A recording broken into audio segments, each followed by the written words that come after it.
My esteemed colleague from the great state of Utah is on the Senate floor, and at this time, I would yield to him. Thank you. Mr. President. Senator from Utah. Mr. President, I've certainly enjoyed the remarks of the distinguished senator from North Dakota. He's done a terrific job here in the Senate. He's made a real difference, and I personally appreciate him very much. We all know we're here for one basic reason. I believe our friends on the other side believe that by creating this kind of a fuss and problem that they can get off of the issue of Obamacare, which is a disaster, and everybody knows it, including them. The fact of the matter is that they've gone from one extreme debacle to another in their, I think, desecration of this body by getting rid of a rule that is absolutely critical to this body. A rule of protection to the minority. I can hardly wait for those on this side of the aisle, the other side of the aisle, who've never been in the minority, for them to get in the minority and realize what they've done is basically destroy the thing that has made the Senate the greatest deliberative body in the world. And there was a filibuster rule,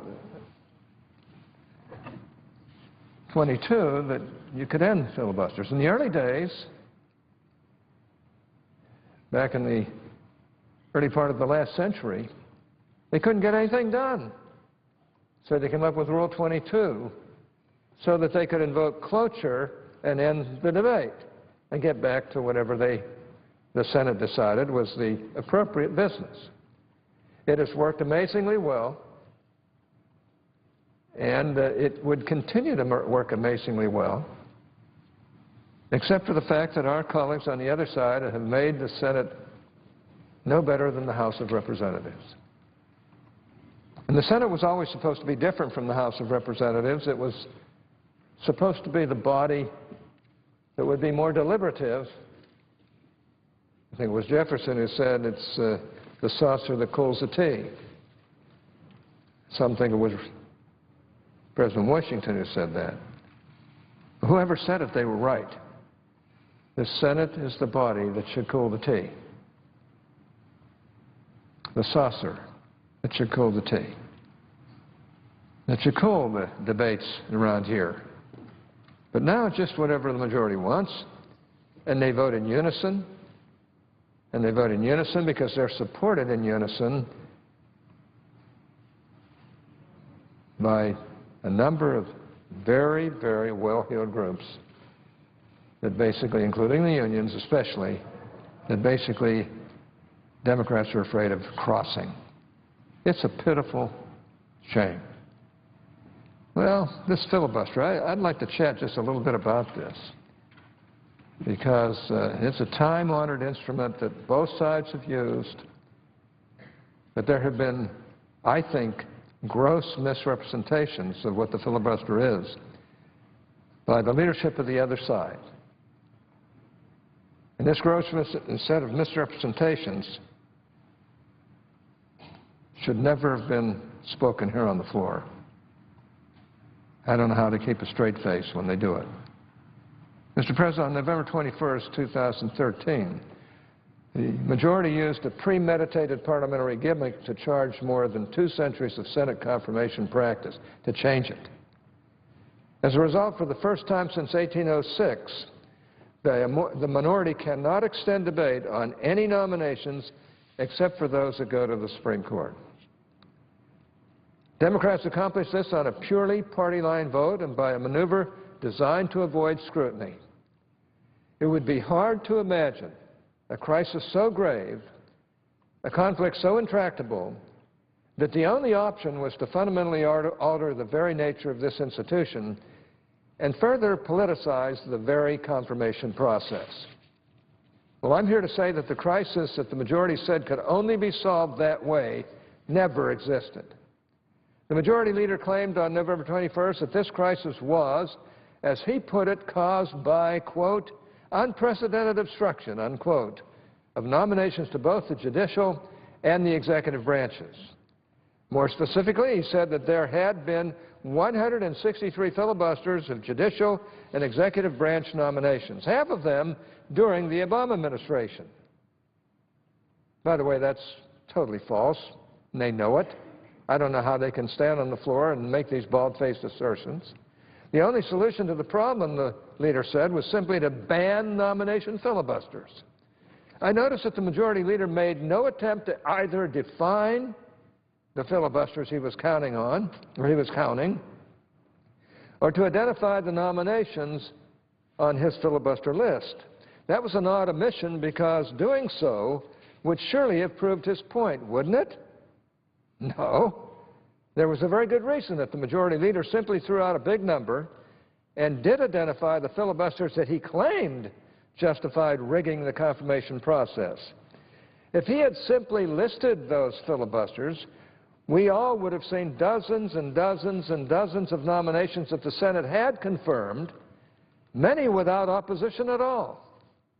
Since I first took my oath of office on January 3rd, 1977, the United States Senate has confirmed more than 1,700 nominations to the U.S. District Courts, the U.S. Courts of Appeal, and the U.S. Supreme Court, and they've defeated two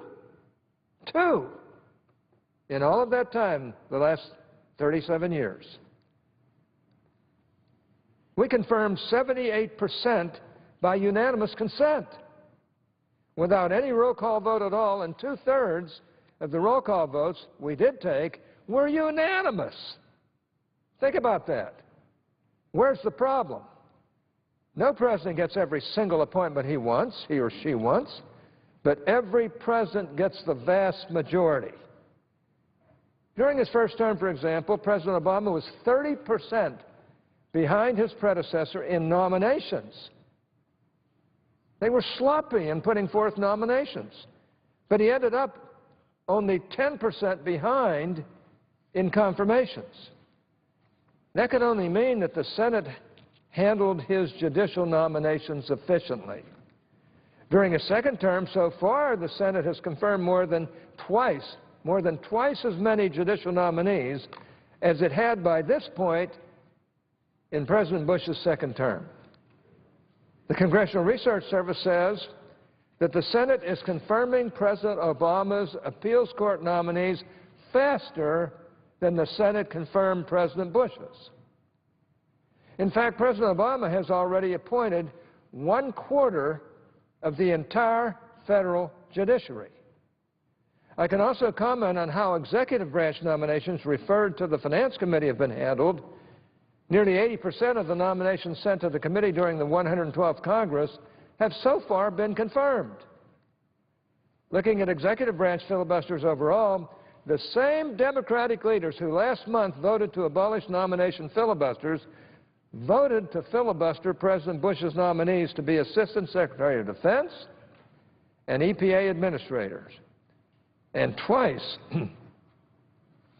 voted to filibuster his nominee to the United Nations ambassador, to be a United Nations ambassador. They must have thought very differently back then about whether the president deserves his team. We've heard a lot about that from the current Democrats. Their actions then spoke more loudly than their words do today about whether they think all nominees really do deserve an up or down vote. Look at the past. Look at what they've done. It's hypocritical. However, the majority will not acknowledge those facts, and others like them because those facts do not fit the spin that they're putting on this. It's hard, after all, to claim an obstruction crisis when so many nominees are confirmed and are being confirmed. So the majority instead makes a claim about what they call filibusters because that sounds bad to most people, and most people will not know whether the claim is even true. Calling something a filibuster does not make it so. A filibuster occurs when the Senate cannot vote on passage of legislation or confirmation of a nomination because an attempt and debate on it fails. That is why filibuster reform always focuses on making it easier to end debate. The filibuster Rule 22 came about after the turn of the last century because they couldn't get anything done in the Senate and they needed a way of bringing things to closure so they could vote. We're headed into the same kind of a disaster without this really important rule. It takes two steps to detect a filibuster: a cloture motion and a cloture vote. You can't have a filibuster without both. And as you can see, a vast majority of what our leader here has claimed are filibusters are not, because they've had a cloture vote. A cloture, or they haven't had a cloture vote, excuse me. A cloture motion is a request to end debate, and a cloture vote answers that request. A filibuster occurs when a cloture vote fails and debate cannot be ended. That's what a definition of a filibuster is. Some people listening to this might already be wondering whether these details really matter, whether the difference between a cloture motion and a cloture vote or the definition of a filibuster are really all that important after all. I'm here today to say that these details do matter, Mr. President, because the truth matters. The truth matters when senators claim that there is a crisis that needs a solution when there really isn't. The truth matters when the majority prohibits the very tool that they used so successfully in the past against Republican nominees. The truth matters when the entire confirmation process is going to be rigged and the judiciary further politicized, like the D.C. Circuit Court of Appeals. I have been on the Judiciary Committee 37 years. I chaired that committee. I was ranking on that committee.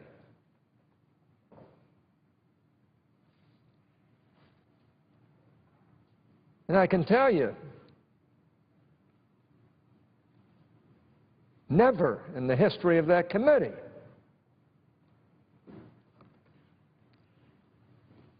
has it been so brazenly ignored.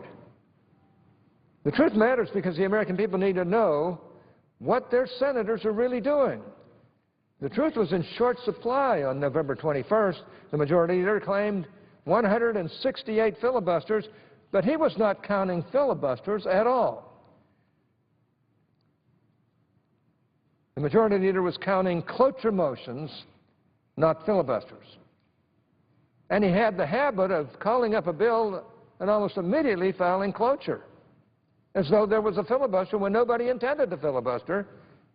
And then, in prior years, he would fill up the parliamentary tree, so in the greatest deliberative body in the world, you could not have amendments. The minority could not have amendments. There's a time to fill up the tree, but it's only after there's been a full and fair debate and amendments have had their opportunity to be brought forward. They'd do it to cut off amendments, unless the majority leader approved of whatever the amendments were. Now, I think it's nice to protect your fellow senators on the majority side with legitimate ways of doing it, but this isn't one of them. That alone was causing a lot of discontent on our side, because the majority leader was counting cloture motions, not filibusters, and claiming there were filibusters when there weren't. He was counting requests to end debate, not the answers to those requests. Most people probably do not know that the majority leader files nearly all cloture motions, as he did just a few days ago, by adding 10 more to the list. So if the majority leader claims that there are too many cloture motions filed on nominations, he has only himself to blame. Under President Obama, half of the cloture motions filed on nominations do not result in a cloture vote at all. The rest just vanish into thin air, obviously because they never should have been filed in the first place. Yet that's a scheme that is used by the other side, and then they claim this side as being obstructionist. Two-thirds of the cloture votes that do occur on nominations pass. There's been no discussion of that by the other side. Two-thirds of them pass, preventing filibusters altogether. Here's the filibuster fraud, Mr. President. The Majority Leader has been using the cloture rule more effectively than in the past, or should I say more obnoxiously than in the past, to prevent filibusters of President Obama's nominations while telling us about unprecedented obstruction. The truth is exactly the opposite of what he has claimed and other Democrats on the other side of the aisle have claimed. Perhaps the most astounding fact of all is that nearly 90% of Obama nominees to the executive or the judicial branch on whom cloture motions were filed have been confirmed. The majority told us that this was about obstruction, about how the minority was using the filibuster to prevent President Obama from appointing people. It's no wonder that the Majority Leader did not show us the list of the nominations he claims have been filibustered. The claims are a fraud. The majority created this crisis and damaged this institution by claiming that ending debate is really a filibuster and that confirming nominations is really obstructing them. Up is down, left is right, and confirmations are filibusters. All of this is more than a little ironic, since the Democrats were the ones who pioneered using the filibuster to defeat majority-supported judicial nominations. The first judicial nominee with clear majority support to be defeated by a filibuster was Miguel Estrada in 2003, one of the finest lawyers in the country. They didn't want him on the D.C. Circuit Court of Appeals because they knew on that court, getting on that court is a fast track to the United States Supreme Court. In fact, Democrats were so intent on keeping him off the D.C. Circuit that they filibustered Miguel Estrada, this Latino man, 7 times, a record that stands to this day. I know, I was there. I was fighting for Miguel Estrada, as were all Republicans. As of November 21st, when the majority said that there was an unprecedented filibuster crisis, there had been 12 cloture votes, 12, on Obama judicial nominations, and 6 of them had failed. In other words, there was no obstruction. At that same point in the Bush administration, there had been 26 cloture votes on judicial nominations, and 20 of them had failed. Democrats used the filibuster to defeat Republican nominees to the 5th Circuit, the 6th Circuit, and the 9th Circuit. 3/4 of all votes for judicial nomination filibusters in American history have been cast by Democrats. 3/4. And they have the gall to stand on this floor and suggest that Republicans are using the filibuster to stop nominees. The Majority Leader alone, at least before complaining of too many filibusters, voted no less than 26 times to filibuster Republican judicial nominees. 26 times. Like I said, the same Democratic leaders abolishing nomination filibusters today voted to filibuster President Bush's nominees to be Assistant Secretary of Defense and EPA Administrator, and twice voted to filibuster his nominee as the United Nations Ambassador.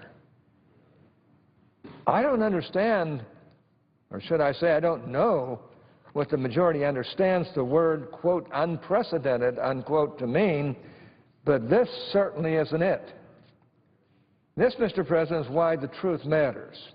As of November 21st, when the Majority Leader claimed that there had been 168 nominations filibusters, only 56 cloture votes on executive or judicial nominations had ever failed, and only 17 of those filibustered nominees had not been confirmed. The crisis that the majority claimed turns out to be a myth, a tale for the fiction section of the newspaper. This is why the truth matters. And let's not forget what the majority did on November 21st. Rule 22, the one that provides a way to end debate, is a written rule, a time-honored rule. It says what it says. And it says that ending debate on any matter before the Senate, with the exception of rules changes, requires 3/5 of all senators. It said that on November 21st, and it says that today. The technical term for what the majority leader did that day was to raise a point of order. But in practical terms, the majority leader asked the presiding officer to say that 3/5 actually means a majority vote. He might just as well have asked the presiding officer to say that Christmas is on December 29th or that the nation's capital is in Salt Lake City, Utah. The presiding officer stated the obvious, that 3/5 means 3/5 because that is what the rule says. That's what the presiding officer, advised by the parliamentarian of the Senate, said. 3/5 means what it says. 3/5, because that is what the rule says. By a purely party line vote, the majority said otherwise. That 3/5 is actually a majority by overruling their own colleague in the chair. This sounds absurd because it is. Now we are forced to act like we can't read, to suspend the most basic ability to understand the English language, and set aside our common sense. We are forced to pretend that the rules of this body say what they don't mean and mean what they don't say. This frankly reminds me of the Wizard of Oz, when Dorothy and her friends were before the image they thought was the great and powerful Oz. Their dog Toto pulls on the curtain to reveal a little man frantically operating dials and buttons and speaking into a microphone. The image commands, "Pay no attention to that man behind the curtain." Well, on November 21st, the majority told each of us to pay no attention to the 3/5 in the cloture rule. Now, that was quite a trick.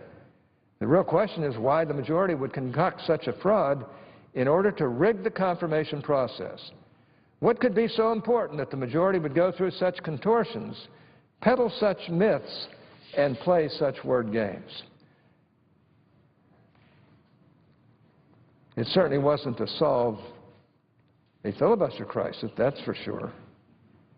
No, it was for a much more base political reason.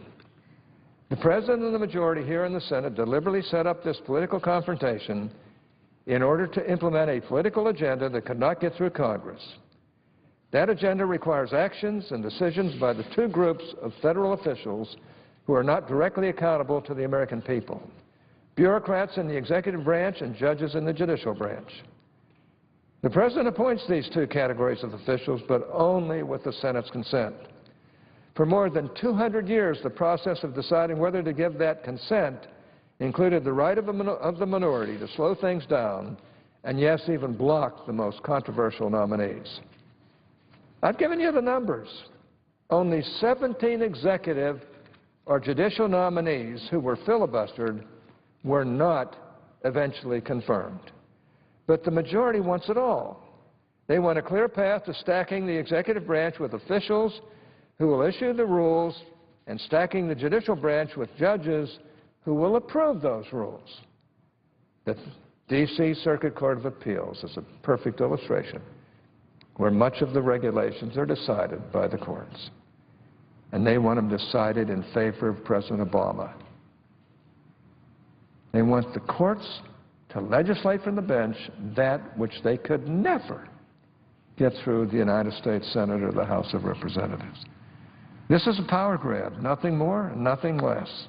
And it appears that the ends justify the means, that short-term political gains justify long-term institutional damage. I urge my colleagues from the freshmen to the senior members to take some guidance from our own predecessors. Senator Mike Mansfield, a leading Democrat, the majority leader of the Senate, he had served in the minority and later became majority leader. In 1975, when senators also proposed forcing a rules change by a simple majority, he said that this tactic would, let me quote him, destroy the very uniqueness of this body and diminish the Senate as an institution of this government, unquote. It would, he said, quote, alter the concept of the Senate so drastically that I cannot under any circumstances find any justification for it, unquote. That was the Democrat leader in the United States Senate, a man of unquestionable integrity. As I've explained here today, the majority has certainly not provided any justification for doing away with the filibuster rule either. There is no filibuster crisis. I think I've made that case. There is only a desire by the majority to win every time, to have everything they want, when and how they want it. Most of the executive and judicial branch nominations that the majority claims were filibustered were actually confirmed. Even in this town known famously for masterful spin, that will surely go down as legendary. The majority abolished nomination filibusters by claiming nominations that were confirmed were actually obstructed. When they were confirmed, this amounts to filibuster fraud. That is why we're here today, Mr. President, because the truth matters. The integrity of the United States Senate matters. And I can only hope that there is time for those two concepts to still prevail. Mr. President,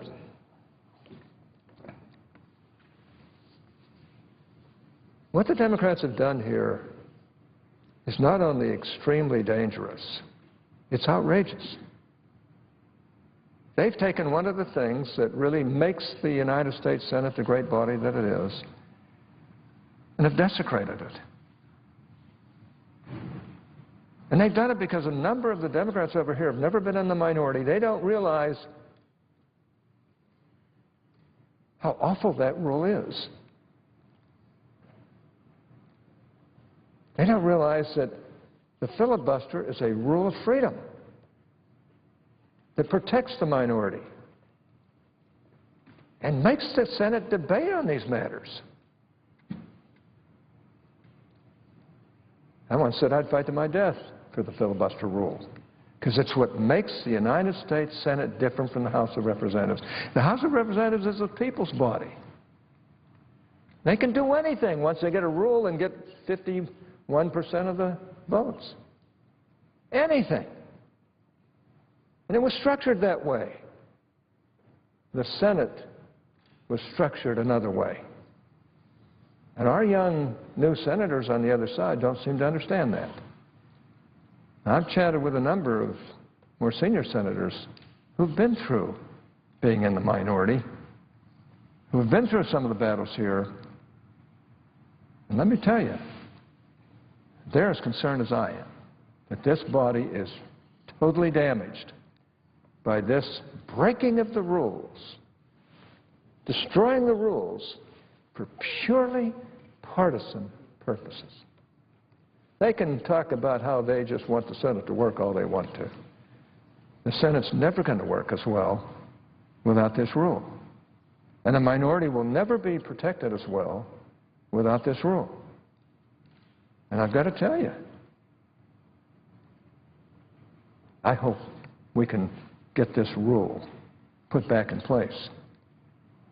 Even though it's a disadvantage to Republicans right now, because they now have 3 more liberal senators on the D.C. Circuit Court of Appeals that was divided 4-4, Republican nominees to Democrat nominees. The senator's time has expired. I ask for another 90 seconds. Is there objection? 4-4. I'll try and even be shorter than that. Now they stack it in the most important court in the country as far as regulatory affairs are concerned and administrative law is concerned, so that they can pass through that court the Obama administration's legislative claims and desires.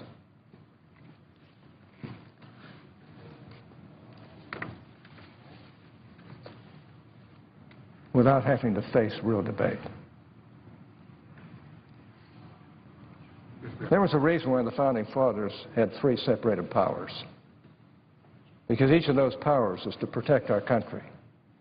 They're making it so on regulatory matters, administrative court matters, and so forth, there's really only 1/6 power for Republicans. Mr. President, there was an incorrect reference to the House bill number in a consent agreement earlier today with respect to the Fallen Firefighters Assistance Tax Clarification Act. I ask unanimous consent that the previous order be modified to reflect the correct House bill number, H.R. 3458. Objection. Seeing and hearing none, without objection. Mr. President, I yield the floor. All post-cloture time has expired. The question occurs on the nomination. Is there a sufficient second? There appears to be. There is. The clerk will call the roll. Mr. Alexander. Ms. Ayotte. Ms. Baldwin. Mr. Barrasso. Mr. Baucus. Mr. Begich. Yes. Mr. Bennett. Mr. Blumenthal. Mr. Blunt. Mr. Booker. Mr. Bozeman. Mrs. Boxer. Mr. Brown. Mr. Burr. Ms. Cantwell.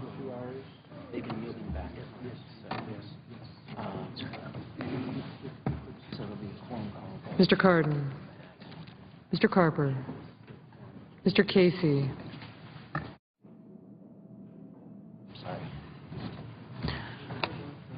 Mr. Chambliss.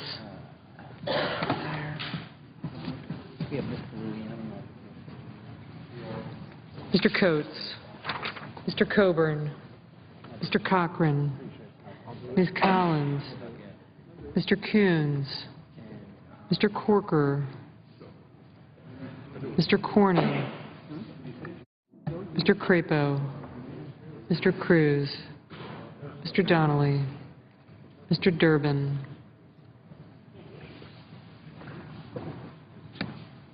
Mr. Enzi. Mrs. Feinstein.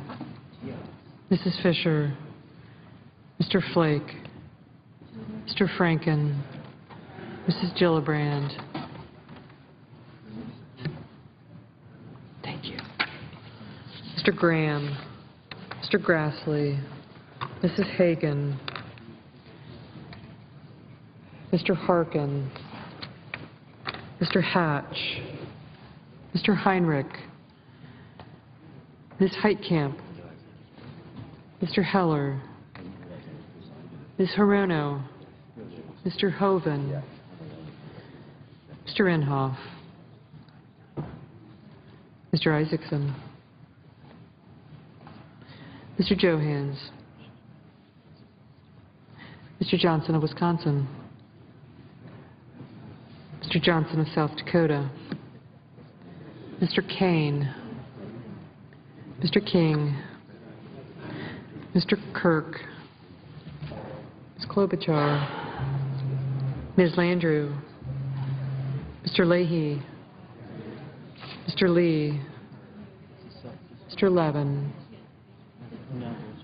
Mr. Manchin. Mr. Markey. Mr. McCain. Mrs. McCaskill. Mr. McConnell. Mr. Menendez. Mr. Merkley. Ms. Mikulski. Mr. Moran. Ms. Murkowski. Mr. Murphy. Mrs. Murray. Mr. Nelson. Mr. Paul. Mr. Portman. Mr. Pryor. Mr. Reed of Rhode Island. Mr. Reed of Nevada. Mr. Risch. Mr. Roberts. Mr. Rockefeller. Mr. Rubio.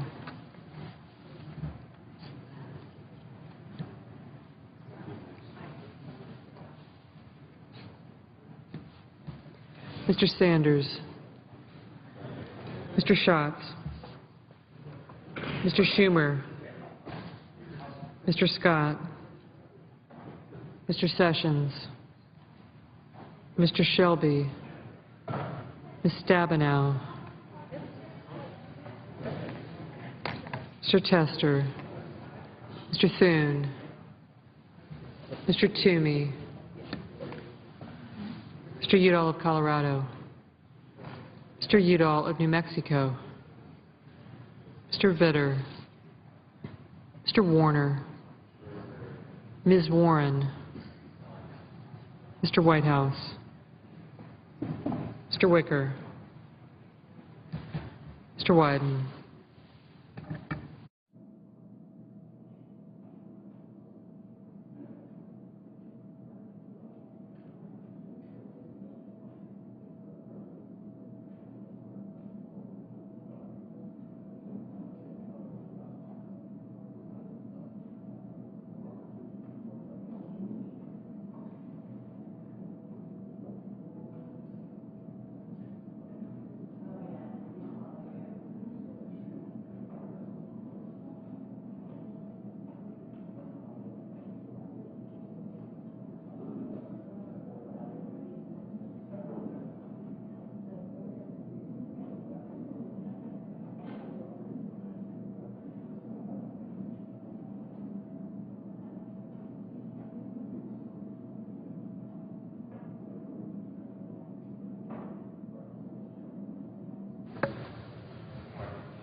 Senators voting in the affirmative: Begich, Boxer, Cantwell, Durbin, Franken, Hagan, Hatch, King, Landrieu, Merkley, Murray, and Shaheen.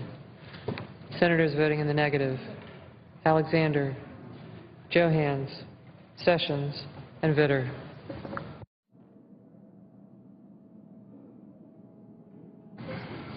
Mr. Booker. Mr. Booker, aye. Mr. Kane, aye. Mr. Tester. Mr. Tester, aye. I did.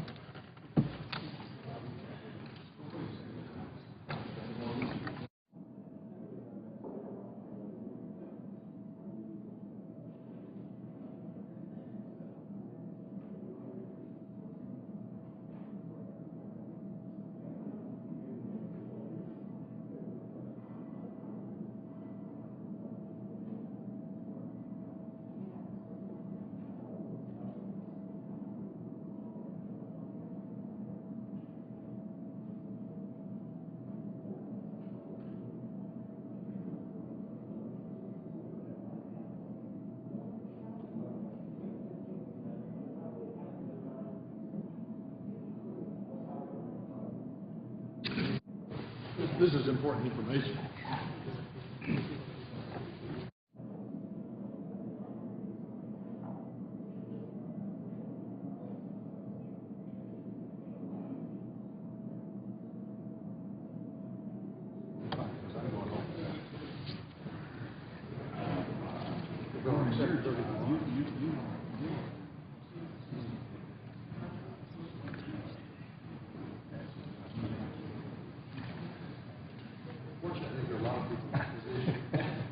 Mr. Heinrich.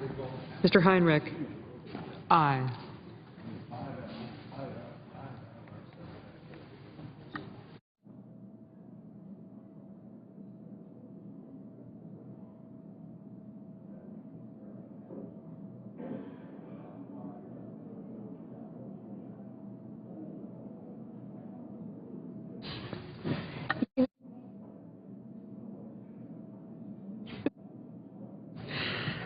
Mr. Udall of Colorado, aye.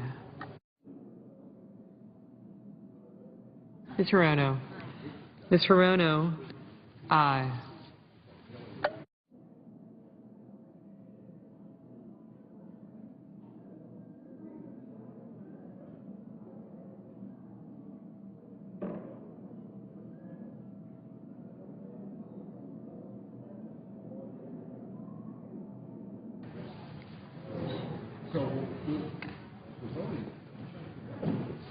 Mr. Cornyn? No.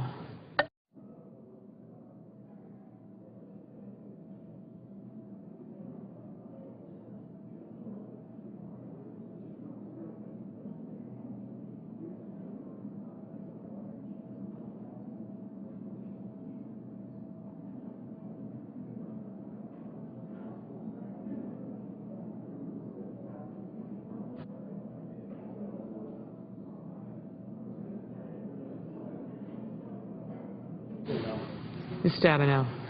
Ms. Stabenow? Aye.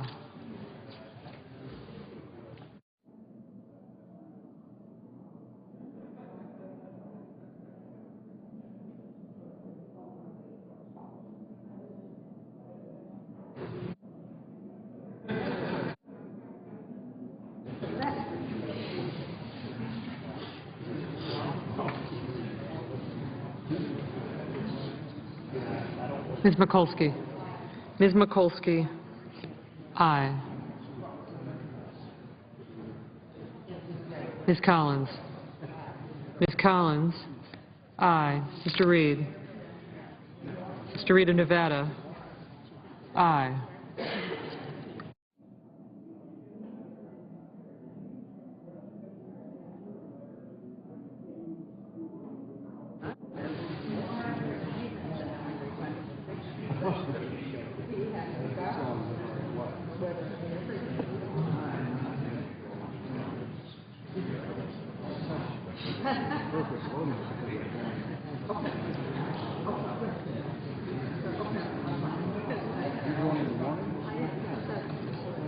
Mr. Paul? Mr. Paul? No. Mr. Grassley? Mr. Grassley? Aye. Mr. Reed? Mr. Reed of Rhode Island? Aye.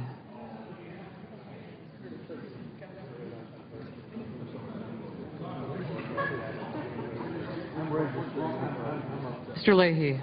Mr. Leahy? Aye. Mr. Udall of New Mexico? Aye. Mr. Bozeman? Mr. Bozeman? No. Ms. Klobuchar? Ms. Klobuchar? Aye.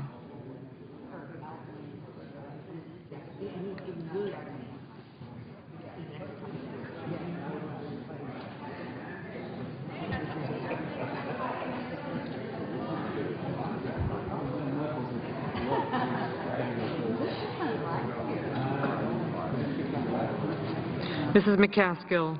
Aye. Mr. Coburn? Mr. Coburn? Aye. Mr. McConnell? Mr. McConnell? No. Mrs. Fisher? Mrs. Fisher? No. Mr. Scott? Mr. Scott? No.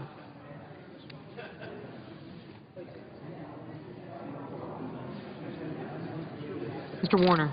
Mr. Warner? Aye. Mr. Donnelly? Mr. Donnelly? Aye. Mr. Sanders? Mr. Sanders? Aye. Ms. Heitkamp? Ms. Heitkamp? Aye. Mr. Baucus? Mr. Baucus? Aye. Mr. Moran? Mr. Moran? Aye. Mr. Burr? Aye.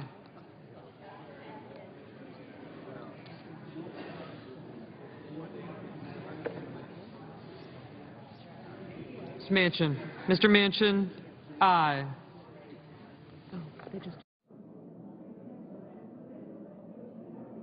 Mr. Roberts? Mr. Roberts? No.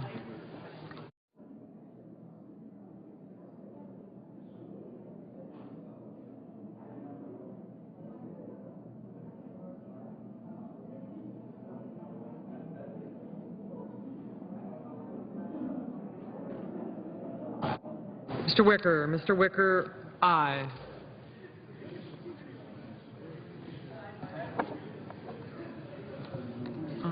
My office is now... Mr. Schatz? Mr. Schatz? Aye. Ms. Baldwin? Ms. Baldwin? Aye.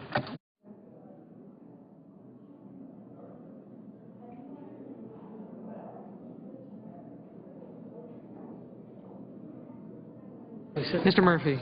Mr. Murphy? Aye.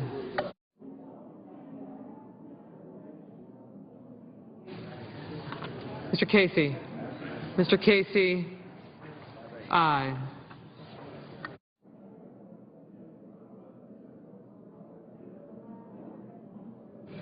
Mr. Markey. Mr. Markey, aye.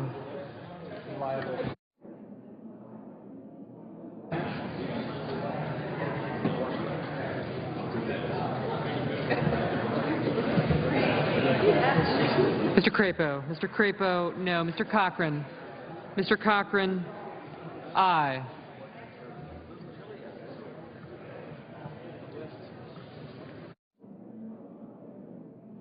Mr. Harkin. Mr. Harkin, aye. Mr. Johnson. Mr. Johnson of Wisconsin, aye.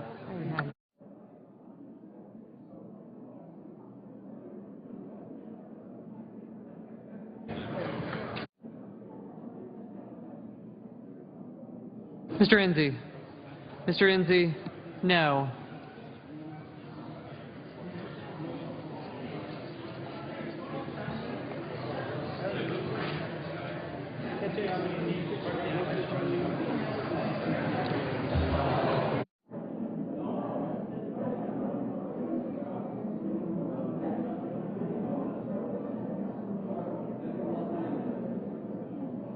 Mr. Hoven. Mr. Hoven, no. Ms. Murkowski. Ms. Murkowski, aye. Mr. Wyden. Mr. Wyden, aye. Mr. Coons. Mr. Coons, aye.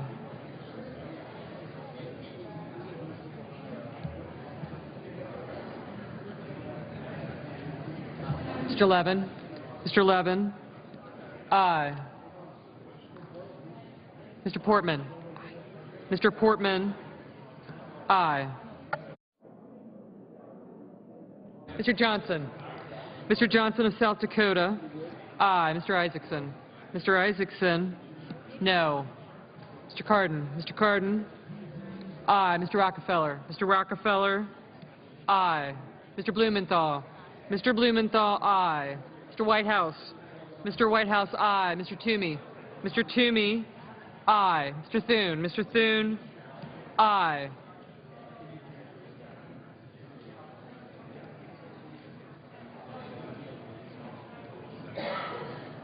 Mr. Cruz. Mr. Cruz, aye. Mr. Flake.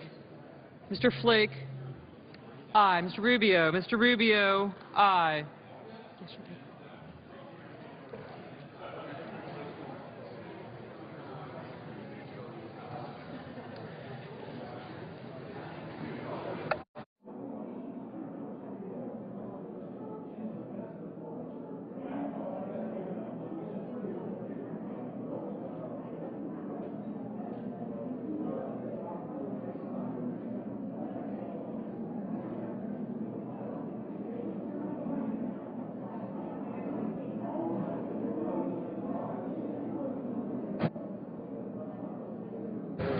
Mrs. Gillibrand. Mrs. Gillibrand, aye. Mr. Lee. Mr. Lee, aye. Mr. Heller. Mr. Heller, aye.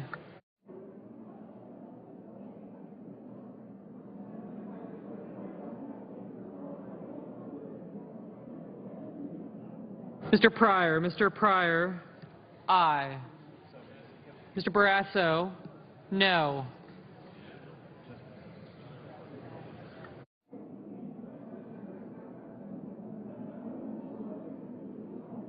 Ms. Ayotte.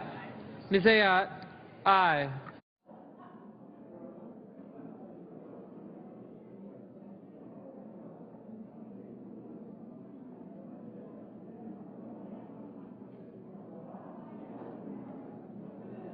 Mr. Menendez, aye.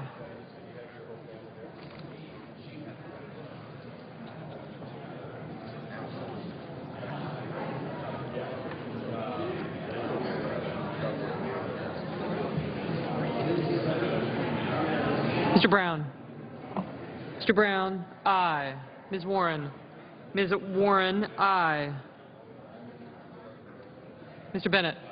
Mr. Bennett, aye. Mr. Nelson. Mr. Nelson, aye. Mr. Schumer. Mr. Schumer, aye.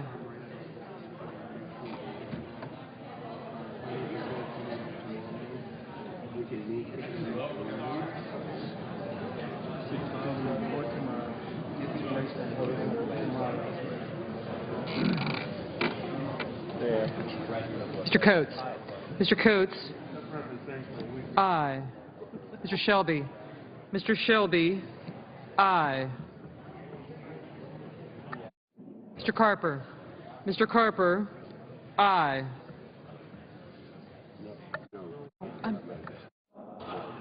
Mr. Shelby. No.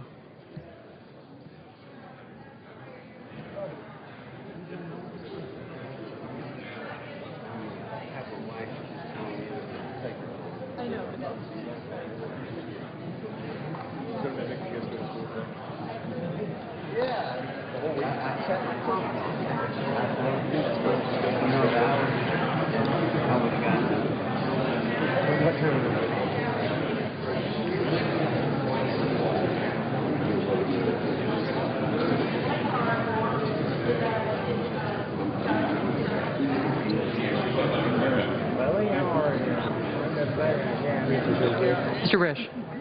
Mr. Risch. No.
Mrs. Feinstein.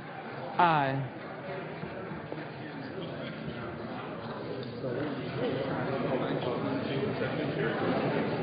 Blunt. Chambliss.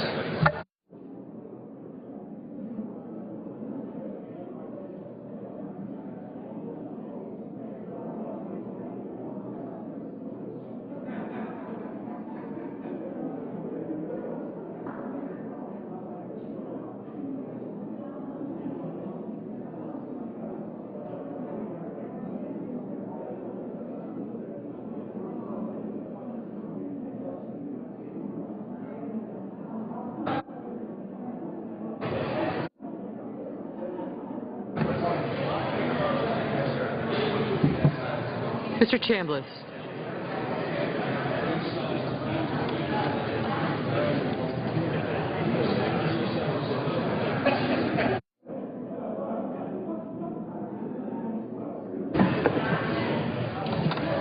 Mr. Chambliss.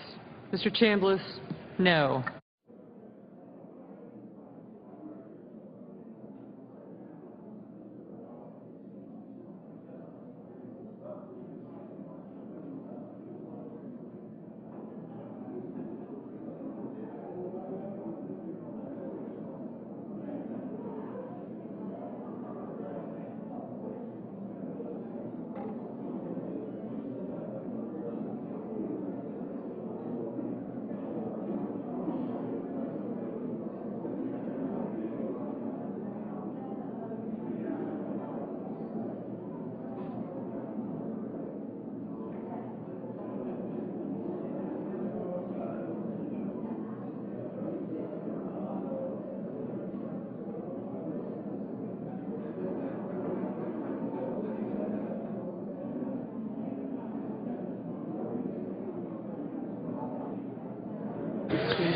Any senator wishing to vote or change their vote? If not, is it the measure? And this nomination is confirmed, 75 yeas, 20 nays. The clerk will report the motion to vote cloture.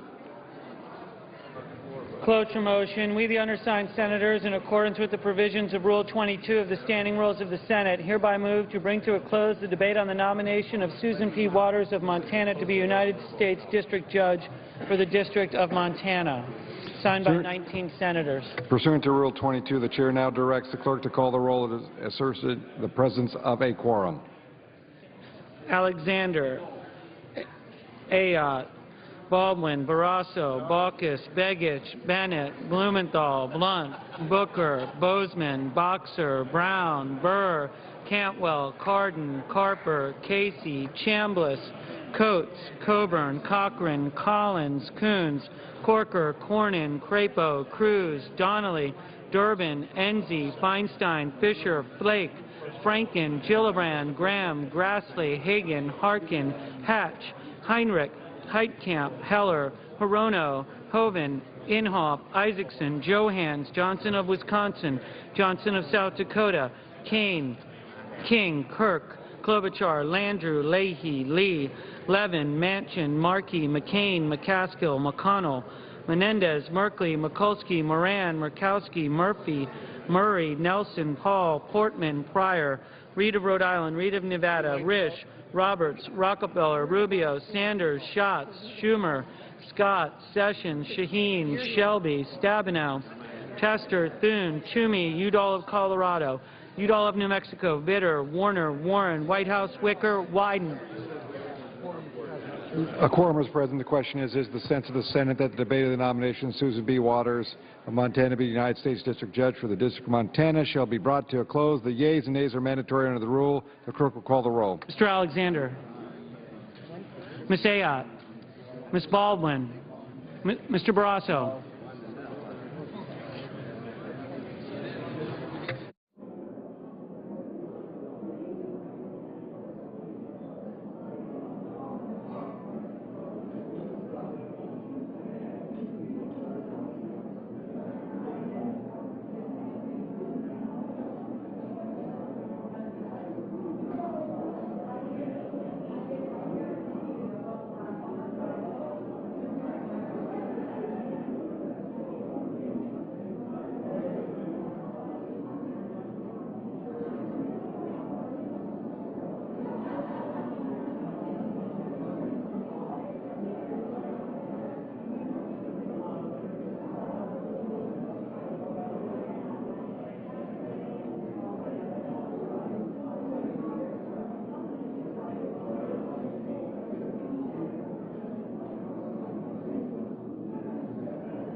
Mr. Baucus, Mr. Begich,